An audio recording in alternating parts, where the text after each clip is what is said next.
xaaladeyda maalinba maalinta ka dambeeya way soo hagaagaysaa. muddo bila ayaa hadda laga joogaa waqtigii dhaawacani soo gaaray. waxay ahayd 16kii January ayaan dhaawacmay. bil buuxda ayaa laga joogaa. marka alxamdulilah dhaqaatiir ay u dadaalay. waxaan ka jabay bawdada midig iyo gacanta. sidoo kale waxaa jiray firiro jirkayga galay.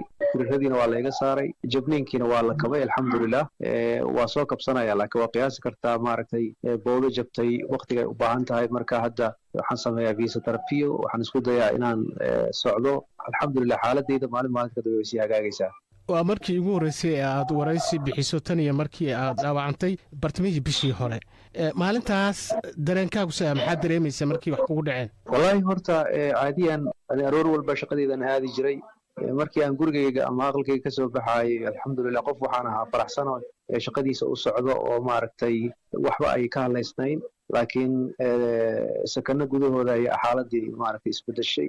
waxaa ila socday wiilaan adeer u ahay oo gaariga darawalka ahaa. isagaa igu yidhi soo deg, waa baxaynaa. markaan soo degay aan rabay gaarigii inaan raaco qaybta shirkaan soo istaagay. markaasaan alaabtii iyo laptopkii waxaan watay markaan saartay ayaa waxaan arkay xarig iga furan kabta. marka xariggii baan ku foorarsaday. meesha cagasaarta gaariga ayaan maaragtay rabay inaan saartay ayaan rabay inaan xirto. anigoo xiranaya waxaan arkay qof isoo maqiiqay oo meel aan fogeynba ii jiro soo cararaya.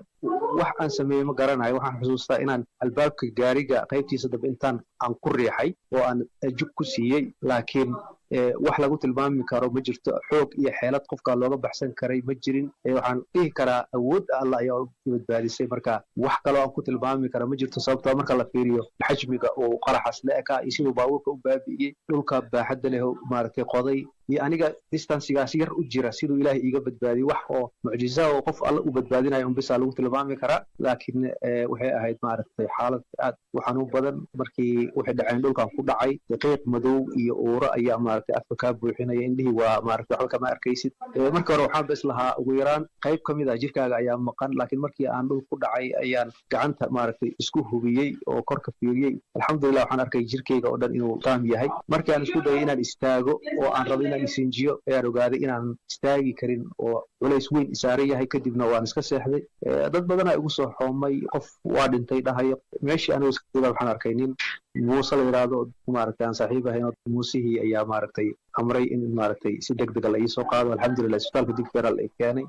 dhaqaatiirtuna waxay ii sameeyeen gurmad iyo gargaar degdega, sababtoo xilligaas xitaa neefta iyo manaqiskaa igu xirnaa oo oksijiinteeda xataa aaday u hoosaysa. ma jirtaa inaad xoogaa ay ku gashay armaa lagu dhammaystiraa oo kale ma ku gashay? xaaladaas aan hor joogay oo dadku ay lahaayeen waa dhintay waa nool yahay. hub xitaa gaariga aan ku jirno saarnaa. marka xataa cabsida ugu weyn waxay islahayd iska dhaaf hub kaloo banaanka ka yimaada kan adiga aad meesha saarnaaye wiilka uu watay ama maaragtay dhibaato lagu geystaa. maskaxdu si daranay u fakaraysay. laakiin alxamdulilah waxaa muhiim ahayd inaan dareen qabay, inaan qof walba kala garanayay, inaan maskaxdaydu ay caadi ahayd ilaa iyo intii laysoo qaaday ilaa intii isbitaalka ay keeneen. mar walba waxaan ahaa qof xaaladda iyo waxa ku hareeraysan iyo waxa uu la socdo aad ula socday. marka waa garan kartaa inta badan waxyaabaha dhaca. marka xitaa wadnaha inta minidkiiba uu garaaci karo iyo culayska ku saaran waa fahmi kartaa, weliba mar ay neefta kugu xiran tahay. waa markii shanaad ee aad qarax ka badbaado. ma ku tala jirtaa inaad ku noolaato muqdisho mar kale? wallahi maxamed, horta aniga soomaaliyaan ahay.